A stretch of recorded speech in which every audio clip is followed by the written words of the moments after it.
There are books that we enjoy, and then there are books that become a part of us. We remember obscure plot details.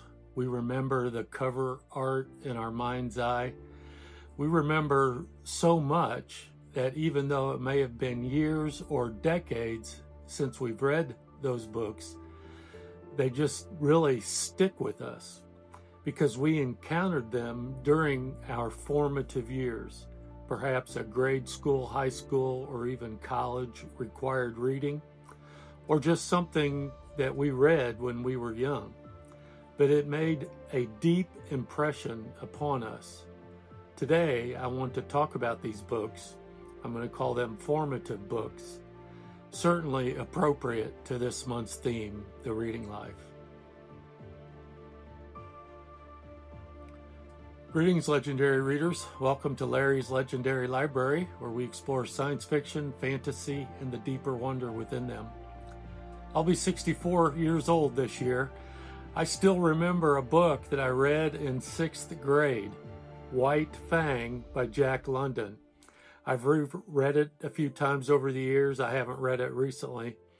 I remember our class got to choose from a list of several books to read, and me and a friend were the only ones out of the whole class who chose to read White Fang.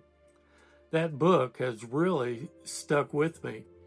A book I read in my formative years, probably 12 years old. And I know that I'm not unique. From my experience watching BookTube, I've heard other booktubers talk about formative books. I know that Ender's Game is like that for a lot of people. Perhaps that's the younger generation's White Fang. Ender's Game wasn't published until 1985. I was well through college by then.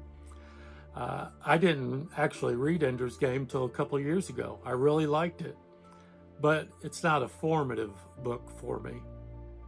In high school, I jumped into Louis L'Amour Westerns. I read so many of them. I collected them. The Sackett's, Hondo, Shellicoe, Conager, a whole number of them. I would stay up till 2 or 3 in the morning just to finish one.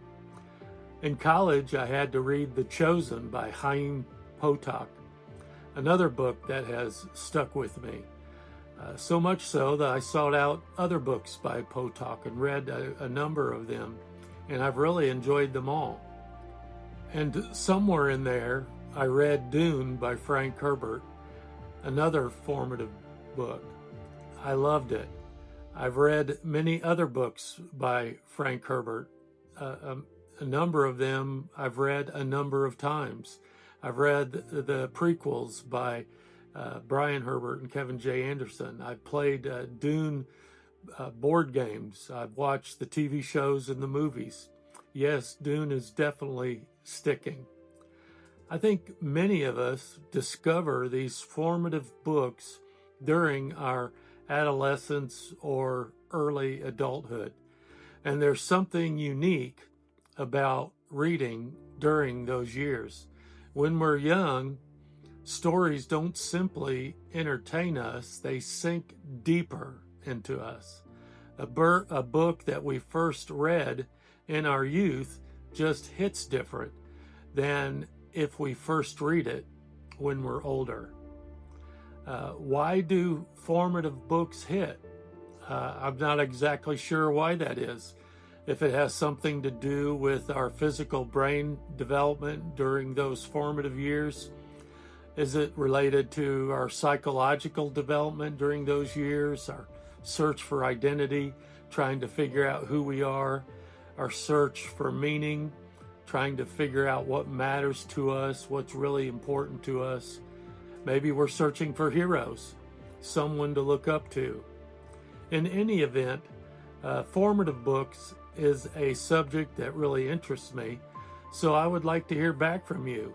What is a formative book to you? Something that you read in your teens or 20s, something that has really stuck with you? Let me know in the comments. I really would like to explore the deeper wonder of formative books. And if you enjoy my channel, consider becoming a legendary reader by subscribing and following along. Thank you so much for watching, and as always, keep exploring the deeper wonder.